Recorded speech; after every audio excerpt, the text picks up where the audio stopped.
আল্লাহ রাসূল কোনো কথা বলে না, নিচের দিকে তাকায়া তাকায়া শুধু কান্দে আর চোখের পানি ছাড়ে। অমনি আবু জেহেল ডাক দেয়া বলে, মুহাম্মদ বুঝে ফেলেছি তুমি আসল নবী না, তুমি হলো বাটপার নবী আর সিটার নবী। কারণ তাওরাত আর ইনজিলের ভিতরে লেখা আছে বিশ্ব নবীরে কোনো প্রশ্ন করে আটকান যাবে না। তুমি তো জবাব দিতে পারলে না, এজন্য তুমি আসল নবী না, বাটপার নবী আর সিটার নবী। অমনি আবু জেহেল দলবল নিয়ে বের হয়ে গেছেন। ওরা গ্রামে গ্রামে ঘুরে, শহরে শহরে ঘুরে, আর জায়গায় জায়গায় জায়গায় যায় আর ডাক দেয়া বলে, তোমরা কারা গো? মুহাম্মদ আসল নবী না, বাটপার নবী আর সিটার নবী আর প্রতারক নবী। আল্লাহ আসলে তার নবী বানায় নাই, একা একা নবীর দাবিদার। আমাদের দেশের নেতা শাস্তে চায়।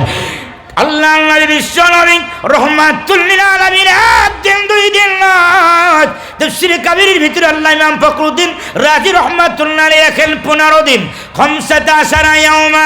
তাফসীরে মাজহারের ভিতরে আল্লামা সানাউল্লাহ পানিপতি লেখেন 40 ইয়াওমা, 40 দিন পর্যন্ত আল্লাহর নবীর চোখের পানি সেজদায় পড়ে, কিন্তু আল্লাহর দয়া হয় না, আল্লাহর মায়া হয় না, ওহী আসা বন্ধ হয়ে গেছে। আল্লাহর নবী কান্দা ডাক দা বলে, প্রভু হে, তুমি কি জিবরাইলকে আমার কাছে আর পাঠাবা না? কিন্তু জিবরাইল আসে না। ওই দিক দিয়ে আবু জেহেল, উতবা, শাইবা ওরা গ্রামে গ্রামে ঘুরে আর কয়, ইন্না রাব্বাহু কদ ওয়াদাহু, ইন্না রাব্বাহু কদ কলাহু। মুহাম্মাদের আল্লাহ মুহাম্মদরে বিদায় করে দিয়েছেন, মুহাম্মাদের আল্লাহ মুহাম্মদকে ছেড়ে দিয়েছেন, মুহাম্মাদের আল্লাহ মুহাম্মদের প্রতি বেজার হয়ে গেছেন, মুখ ফিরে আনিছেন। আর মুহাম্মাদের আল্লাহ মুহাম্মাদের উপরে ওহী প্রেরণ করবে না। মুহাম্মাদের আল্লাহ মুহাম্মদরে তালাক দিয়া দিছে। তালাক দিলে যেমন আর কোনো সম্পর্ক থাকে না, মুহাম্মাদের আল্লাহ মুহাম্মদরে তালাক দিয়া দিছে। আল্লাহর মুহাম্মদের মধ্যে তালাক হয়ে গেছে, এখন আর কোনো সম্পর্ক নাই, আমাদের কোনো চিন্তাও নেই, নো টেনশন। 40 দিন পরে, মতান্তরে 15 দিন পরে আল্লাহ রাব্বুল আলামিন জিবরাইলকে পাঠায় দিয়া বলে, ওগো জিবরাইল, তুমি তোমার নূরের 600 পাখা গুলো গিয়া টান মারো, মুহূর্তের ভিতরে গিয়া আমার দোস্তের কাছে হাজির হয়ে দাও। আমার দোস্তের কাছে গিয়া আমার দোস্তের উপরে সূরা দুহা নাযিল করে দাও। জিবরাইল আলাইহিস সালাতু ওয়াস সালাম হাজির হয়ে গেছেন। জিবরাইল দেখে আল্লাহর নবীও কাঁদে, নবীর চেহারা দেখে, নবীর চোখের পানি দেখে জিবরাইলও কাঁদে। আমার নবী ডাক দেয়া বলো, গো জিবরাইল, আজ 15 দিন হয়ে গেল, আমার চোখের পানি তোমার আর কত পছন্দ হয়? 40 দিন হয়ে গেল, আমি রহমাতুল লিল আলামিন নীরবে নিস্তব্ধে কান্দি। আমার চোখের পানি কেউ না দেখলেও তো আল্লাহ তো আমার চোখের পানি দেখে। এত দেরি কেল্লা কেন? 15 দিন হয়ে গেছে, 40 দিন হয়ে গেছে, কেন আসলা না? জিবরাইল বলে, ইয়া রাসূলুল্লাহ, ইয়া হাবিবাল্লাহ, বেদবি মাফ করে দিবেন। আপনি যদি আমার প্রতি বেজার হয়ে যান, মহান আল্লাহ আমার প্রতি বেজার হয়ে যাবে।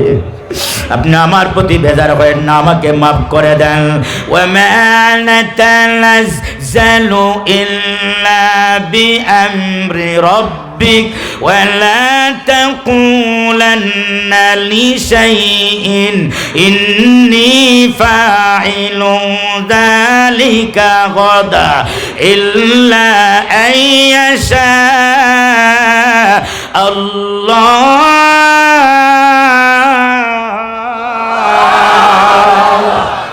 মনে আছে আপনাদের? মনে আছে তো? ওগো আল্লাহর পয়গম্বর, আপনি আর কাঁদবেন না, আমাকে মাফ করে দেন। ওগো আল্লাহর পয়গম্বর, আপনার চোখের পানি আসলে আল্লাহ কষ্ট পায়, আমিও কষ্ট পাই, আপনি আমাকে মাফ করে দেন। কিন্তু একটা কথা, আপনি যে বলেছিলেন আগামীকাল আসবেন, ইনশাল্লাহ তো বলেন নাই, এজন্য আমার কোনো দোষ নাই, আল্লাহ আমাকে আটকায় রাখছেন। আনা মামুরুন, আমি তো আল্লাহর আদিষ্ট গোলাম, আপনার কাছে আসি, আমি একা ইচ্ছা করে আসতে পারি না, ইচ্ছা করে যাইতে পারি না। আল্লাহ আদেশ দিলে আসি, আদেশ দিলে বিদায় হই, আমার যাওয়া আসা আল্লাহর আদেশেই হয়, এজন্য আমার কিছু করার নাই, আপনি আমাকে মাফ করে দেন। কিন্তু আপনি ইনশাল্লাহ বলতে ভুলে গেছিলেন, এই কারণে আল্লাহ আপনার কাছে আমাকে আসতে 15 দিনের জন্য নিষেধ করে দিয়েছে।